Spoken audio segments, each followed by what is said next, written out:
வணக்கம் மக்களே. இன்னைக்கு பிக் பாஸ் நிகழ்ச்சி ஆரம்பிக்கிறாங்க. நல்லபடியா ஆரம்பிக்கும்.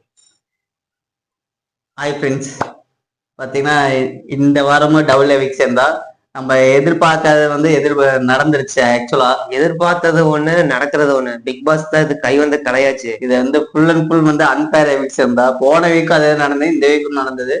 என்னன்னு பார்த்தீங்கன்னா நம்ம இன்னைக்கு காட்ட போறது அருணை எவிக் பண்றாங்க. நாளைக்கு தீபக்கு. ஆக்சுவலா தீபக் எதுக்கு எவிக் பண்ணாங்கன்னே தெரியல. ஆக்சுவலா தீபக் தான் உண்மையாவே அந்த பிஆர் டீம்னு ஒண்ணு கிடையவே கிடையாது. அதாவது பிஆர் டீம்ங்கிறது காசு கொடுத்துதான் பண்ணணும்னு கிடையாது. அதாவது ஃப்ரெண்டு கிட்ட அவங்களோட அக்கௌண்ட் கொடுத்து நீங்க ஏதோ ஒண்ணு எனக்கு இது பண்ணுங்கன்னு சொல்றது அது பிஆர். ஆக்சுவலா அந்த மாதிரி வீட்டுல இருக்க ஹவுஸ்மேட் எல்லாருமே பண்றாங்க. அது நம்ம ரயன் கிட்ட சொல்றப்பயே சொல்லியிருப்பாரு, என்னோட போனு இங்கதான் இருக்குது. ஆக்சுவலா பிக் பாஸ் டீம் கிட்ட தான் கொடுத்துட்டே உள்ள வந்திருக்கு. அப்படி அவரோட அக்கௌண்ட் இது வரைக்கும் ஆக்டிவாவே இல்லை. ஆக்சுவலா மித்த எல்லாருமே அவங்க அக்கௌண்ட்டை பாஸ்வேர்ட்ல இருந்து எல்லாமே சொல்லி அவங்களோட இதை ப்ரொமோட் பண்ணிக்கிறாங்க.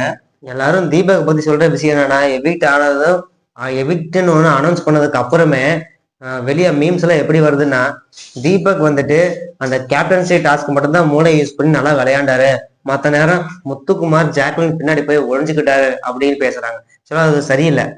அவர் ஒன்றும் பின்னாடி போய் யாருமே ஒழிஞ்சுக்கல. எந்த இடத்துல பேசணுமோ அந்த இடத்துல பேசினாரு.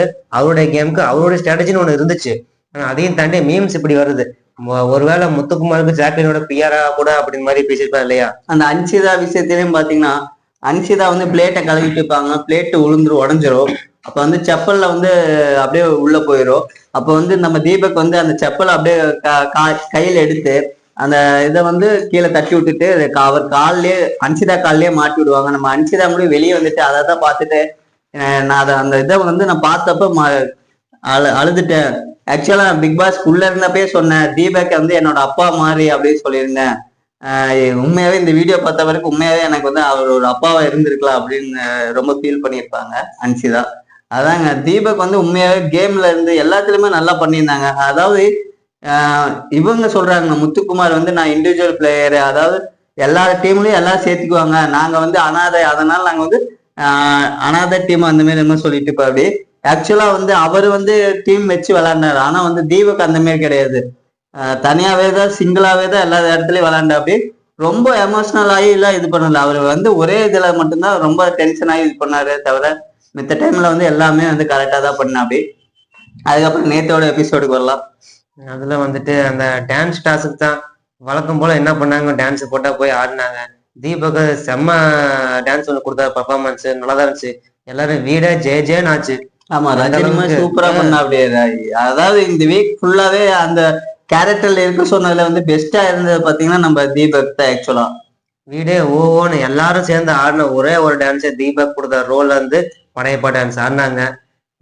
அதுக்கப்புறம் இந்த வர்ஷினி முன்னாடி நாள் எப்படியோ சௌந்தர்யாவை வார்த்தையால காயப்படுத்தி அளவுச்சோ அந்த மாதிரி இந்த டைமு வர்ஷினி அழுதுட்டாங்க. ஸோ கூட கிச்சன் இன்சார்ஜா இருந்த ஒரு ரயான், அவரும் அதை பெருசா கண்டுக்கல, ஹார்ட் பண்ற மாதிரி தான் நடந்துக்கிட்டாரு அப்படிங்கிற விஷயம் வர்ஷினி சைடுல சொல்லிட்டு இருக்காங்க. வர்ஷினிக்கு ஏதாவது ஒன்னா மட்டும் அருண் எங்க இருப்பாரு தெரியல, கரெக்டா வந்துருவார். அந்த முன்னாடி விளையாந்த அந்த ஸ்கூல் டாஸ்க்குள்ளேயும் பிரின்சிபலா இருக்கும்போது அவருக்கு தான் கேரக்டர் கொடுத்தாங்க. இந்த டைமும் வர்ஷினி பக்கம் தான் வராரு. ஆனா மத்த யாருக்கும் ஒரு சிலருக்கு போறாரு இல்லைன்னு சொல்லல. ஆனா வர்ஷினா மட்டும் முதல்ல அவர் தான் நிக்கிறாரு. கூட வேற யார் எந்த மேல் கண்டஸ்டன்ட்டும் வரல. ஆனா அருண் மட்டும் வந்துருவாரு. இதேதாங்க. அப்புறம் பாத்தீங்கன்னா நம்ம சௌந்தர்யா சௌந்தர்யாவுக்கு ஜாக்லிக்குன்னு அந்த சின்ன ஒரு ஃபைட் நடக்குது. அதாவது முட்டை போடுற அந்த இதுல நான் போடுறேன் அப்படின்னு சொல்லியிருப்பாங்க. இல்ல கிச்சன் இன்சார்ஜ் கிட்ட தான் கேட்டுதான் இது பண்ணணும்னு சொல்லியிருப்பாங்க. ஆக்சுவலா அப்படி சொன்னாங்க.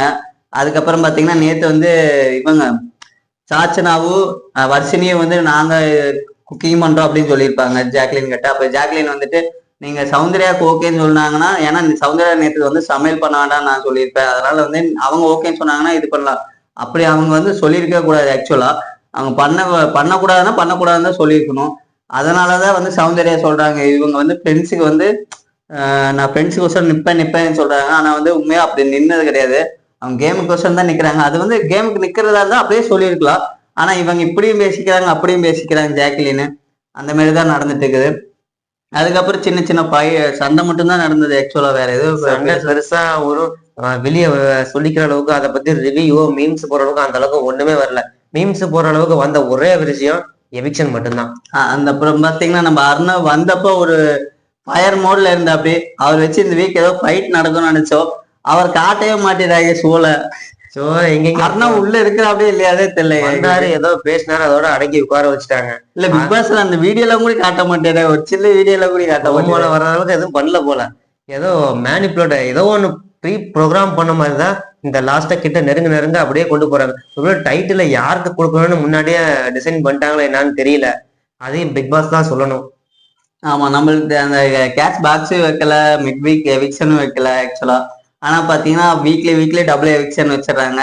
அந்த டபுள் எவிக்ஷனும் பாத்தீங்கன்னா அன்பேர் எவிக்ஷனா தான் வச்சிருக்காங்க ஆக்சுவலா. இவங்களை திரும்ப உள்ள கூட்டிட்டு வந்தாங்கல்ல, யாரோ 2 பேர் எவிக்ட் பண்ணிட்டு இவங்களை ரீப்ளேஸ் பண்றதா சொன்னாங்க. அதையும் ஒண்ணும் காணும். அது வந்து அடுத்த வாரம் ஏதோ பண்ணலான்னு இப்ப இந்த 2 நாள் அழிச்சு விட போறாங்கன்னு தெரியல. உண்மையாவே பாத்தீங்கன்னா நம்மளுக்கு அதாங்க இன்னைக்கு சாட்டர்டே எபிசோட்ல வந்து அருண் எவிக்ட் பண்றாங்க, சண்டே எபிசோட்ல தீபக் எவிக்ட் பண்றாங்க.